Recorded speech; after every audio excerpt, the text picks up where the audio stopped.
কখনো নীরবতা অনেক কিছু বলে দেয়, আর ঠিক এমনই এক নীরব বার্তায় পুরো সামাজিক মাধ্যম কাঁপিয়ে দিলেন অভিনেত্রী সাদিয়া জাহান প্রভা। কেন সবাই হঠাৎ তার স্ট্যাটাস নিয়ে আলোচনা শুরু করলো? সাদিয়া জাহান প্রভা নামটি বাংলাদেশের টেলিভিশন নাটকের এক পরিচিত মুখ। 2005 সালে মডেলিংয়ের মাধ্যমে তিনি মিডিয়ায় পা রাখেন।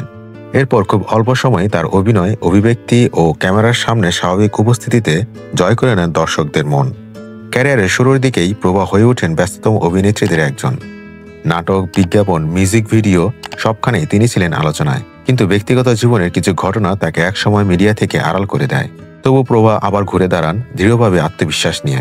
রোববার দুপুরে নিজের ফেসবুক অ্যাকাউন্টে প্রভা লেখেন, যে ভদ্র সে ভদ্রতার খাতিরে চুপ হয়ে যায়, আর অভদ্র মানুষটা ভাবে ওর জবাব দেওয়ার ক্ষমতা নেই।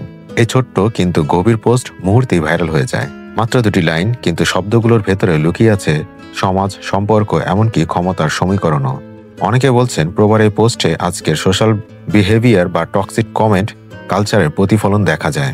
প্রভা স্ট্যাটাসে কারো নাম উল্লেখ করেননি, কিন্তু অনেকেই ধরে নিয়েছেন এটি ব্যক্তিগত অভিজ্ঞতা থেকে লেখা। প্রভা কেবল একজন অভিনেত্রী নন, একজন শিল্পী এবং আত্মসংযমী মানুষ হিসেবেও নিজেকে নতুন করে গড়ে তুলেছেন।